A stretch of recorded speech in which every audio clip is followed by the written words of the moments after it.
அங்கே வந்த காவலாளி ஒரு தடியால் அந்த பெண்ணின் இடது கைக்கு தாக்கி இருக்கின்றார். தனது பிள்ளைக்கு பால் ஊட்டும் போது உடலில் ஏற்பட்ட வலி காரணமாகவும் குறிப்பாக கையில் ஏற்பட்ட வலி காரணமாகவும் அவர் வைத்தியசாலைக்கு செல்ல வேண்டிய ஒரு நிர்பந்தம் ஏற்படுகின்றது. போலீஸ் உத்தியோகத்தர்கள் என்று கூறிக்கொண்டு வந்த சிலர் இவரை அச்சுறுத்தி இருக்கின்றார்கள். நீ உனக்கு கையில் எதுவும் காயம் இல்லை தானே, கை உடைப்படவில்லை தானே, ஆகவே நீ வைத்தியசாலையை விட்டு வெளியேற வேண்டும் என்று கூறியிருக்கின்றார். அதே தாக்கிய 3 நபர்களும் தோட்டத்திலே 7ஆம் தேதியும் 8ஆம் தேதியும் வேலை செய்தார்கள் என்பதுதான் உண்மை.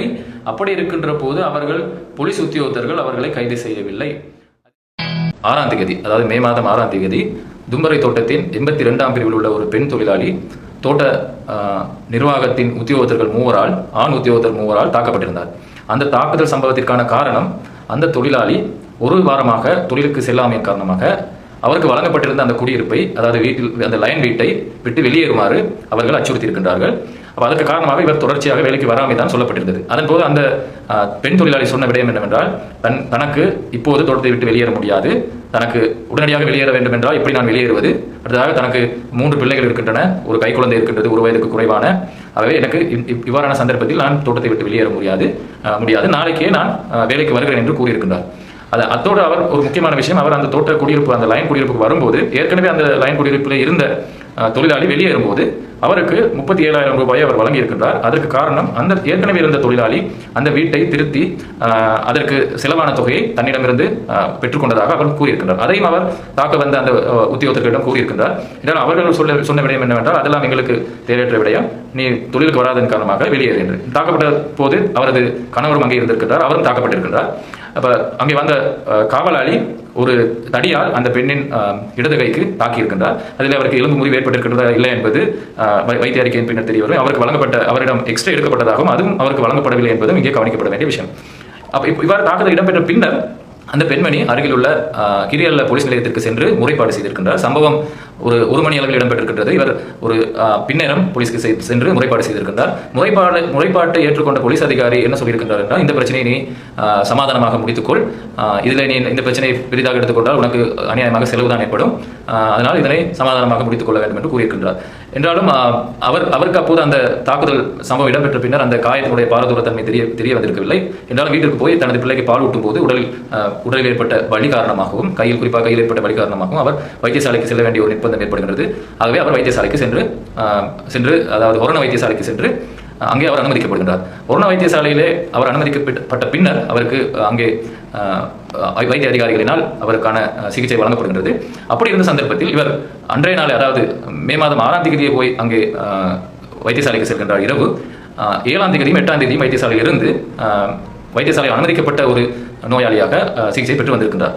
இந்த சந்தர்ப்பத்திலே 7ஆம் தேதி அந்த தோட்டத்தினுடைய சொந்தக்காரர், இது ஒரு தனியார் தோட்டம், பிரைவேட் தோட்டம் என்று சொல்லலாம், அதாவது கம்பெனி தோட்டம் அல்ல, அந்த தோட்டத்தினுடைய சொந்தக்காரர் வந்து இந்த பெண்மணியிடம், சகோதரியிடம், தொழிலாளியிடம், நீங்கள் வந்து இந்த பிரச்சனையை எக்காரணம் கொண்டும் மேலே கொண்டு போக வேண்டாம், உடனடியாகவே வைத்தியசாலையிலிருந்து வெளியேறுங்கள், அதாவது தானாகவே விரும்பி வைத்தியசாலையிலிருந்து வெளியேறியதாக கூறி அங்கிருந்து வெளியேறுங்கள் என்று அவருக்கு அச்சுறுத்தல் விடுத்திருக்கின்றார். என்றாலும் அந்த தொழிலாளி, அந்த சகோதரி, இல்லை நான் இதனை நீதி எனக்கு கிடைக்க வேண்டும் என்று சொல்லியிருக்கின்றார். அந்த நேரத்தில் அதை அவதானித்துக் கொண்டிருந்த ஒரு தாதியர், இது தவறான விடயம், இது போலீஸ் உத்தியோகத்தர் வந்து அதாவது வைத்தியசாலையில் உள்ள போலீஸ் உத்தியோகத்தர் இந்த தொழிலாளியிடம், காயப்பட்டவரிடம் உரிய முறையில் வாக்குமூலத்தை பெற்ற பின்னர் தான் இவர் வெளியேறுவதாக இருந்தால் வெளியேற முடியும், அடுத்தோடு வைத்திய அதிகாரி தான் அதை தீர்மானிக்க வேண்டும் என்று கூறியிருக்கின்றார். எனவே அதனை கூறிய பின்னர் அவர் வெளியேறியிருக்கின்றார். அதே நேரம் அங்கே போலீஸ் உத்தியோகத்தர்கள் என்று கூறிக்கொண்டு வந்த சிலர் இவரை அச்சுறுத்தி இருக்கின்றார்கள். நீ உனக்கு கையில் எதுவும் காயம் இல்லை தானே, கை உடைப்படவில்லை தானே, ஆகவே நீ வைத்தியசாலை விட்டு வெளியேற வேண்டும் என்று கூறியிருக்கின்றார்கள். அவ்வாறான நிலைமையில் என்றாலும் இவர் 8ஆம் தேதி வைத்தியசாலையிலிருந்து வெளியேறியிருக்கின்றார். அதன் போது அவருக்கு வழங்கப்பட வேண்டிய வைத்திய அறிக்கைகளில் குறிப்பாக எக்ஸ்ரே வழங்கப்பட்டிருக்கவில்லை.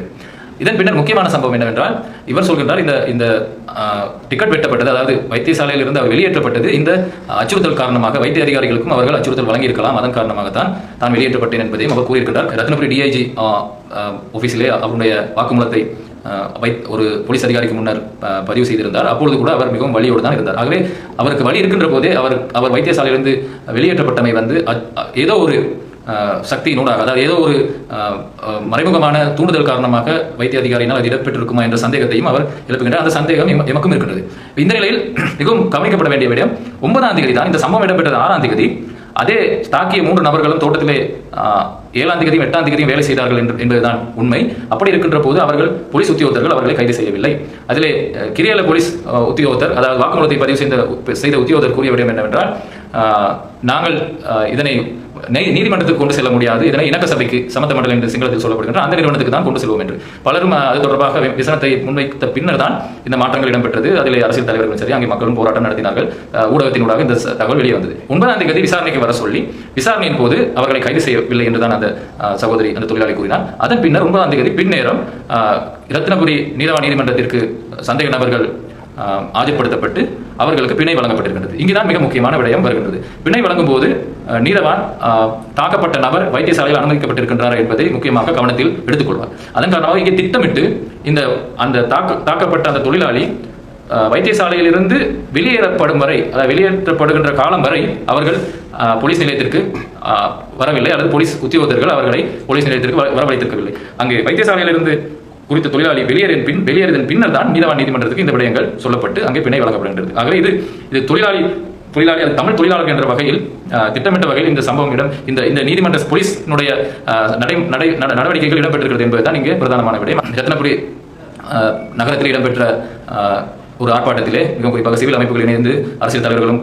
அரசியல் கட்சி சார்ந்தவர்களும் அதிலே பங்கு பெற்றிருந்தார்கள். அதன் பின்னர் ரத்னபுரி பிரதேசத்துக்கான டிஐஜியிடம் நாங்கள் இது தொடர்பாக முறைப்பாடு செய்து அந்த தொழிலாளியிடமிருந்து, சகோதரி அந்த பெண் தொழிலாளியிடமிருந்து அவருக்கு நடந்த அநீதி தொடர்பாக கிரியல போலீஸ் நிலைய உத்தியோகத்தர்கள், போலீஸ் அதிகாரிகள் தவறவிட்ட கடமைகள் தொடர்பாக நாங்கள் கருத்துக்களை முன்வைத்து அதன் பின்னர் அந்த தொழிலாளியிடமிருந்து இன்னும் ஒரு வாக்குமூலம் பெறப்பட்டது. அந்த வாக்குமூலத்திலே அவர் தனக்கு இடம்பெற்ற அந்த அச்சுறுத்தல்கள் தொடர்பாக அங்கே தெளிவாக கூறியிருந்தார். அவை இங்கு நாங்கள் ரத்னபுரி மாவட்டத்தில் இந்த விடயம் தொடர்பாக அக்கறையாக உள்ள சட்டத்தரணிகள் என்ற வகையில் இந்த விடயங்கள் தொடர்பாக ஒரு நகர்த்தல் பத்திரம், அதாவது மோஷன் ஒன்றை நீதிமன்றத்திலே தாக்கல் செய்து இந்த விடயங்கள் தொடர்பாகவும் அங்கே நீதவானுக்கு விடயங்களை கூறுவதற்கு நாங்கள் தயாராக இருக்கின்றோம். அது ஒரு கட்டமாக. அதற்கு அப்பால் இதிலே பாதிக்கப்பட்ட அந்த சகோதரி தொழிலாளி, அதே நேரம் சாட்சியாக உள்ளவர்கள், அவர்களுக்கும் இதிலே பாதிப்புகள் வரலாம். அவர்களுக்கான பாதுகாப்பு ஏற்பாடுகள் தொடர்பாக உரிய சட்ட நிறுவனங்கள், அரசு நிறுவனங்களுக்கு அறிவிக்க நாங்கள் தயாராக இருக்கின்றோம். மனித உரிமைகள் ஆணைக்குழுவிடமும் முறைப்பாடு செய்யப்பட்டிருக்கின்றது. அதே நேரம் இந்த விக்டிம் ப்ரொடெக்ஷன் ஆக்ட் கீழ் வருகின்ற அந்த, அதாவது பாதிக்கப்பட்டவர்கள் சாட்சியாளர்களை பாதுகாக்கின்ற அந்த அதிகார நிலையத்திற்கும் நாங்கள் முறைப்பாடு செய்ய இருக்கின்றோம். அதனூடாக இவர்களுக்கு நியாயம் கிடைப்பதற்கான வழிவகைகளை செய்யலாம் என்று எதிர்பார்க்கின்றோம். இதில் முக்கியமான விடயம், இது தும்பரை பிரிவு 82 அந்த பிரதேசத்தோடு இது முடிய போவதில்லை. இந்த நாட்டிலே இந்த பிரச்சனை தொடர்ச்சியாக இது, அதாவது ஒரு சரியான குடியிருப்பு தொடர்பாகவும் இந்த அதாவது சிறு தோட்டங்கள் எவ்வாறு நடைபெற வேண்டும் என்பது தொடர்பாக உரிய சட்ட ஏற்பாடுகள் வரும் வரையில் இந்த நவீன அடிமைத்துவம் தொடரத்தான் போகின்றது. ஆகவே அது தொடர்பாக தொடர்ந்து குரல் கொடுத்து மிகவும் குறிப்பாக அரசியல் மட்டத்தில், கொள்கை மட்டத்தில் இதற்கான ஒரு மாற்றத்தை ஏற்படுத்த வேண்டியதும் ஒரு சமூக கடமையாக இருக்கின்றது. அது தொடர்பாக நான் நினைக்கின்றேன் சட்டத்தை தாண்டி இதில் அக்கறையானவர்கள் செயற்பட வேண்டிய ஒரு தேவை இருக்கின்றது என்பதை கூறிக்கொள்ள விரும்புகின்றேன்.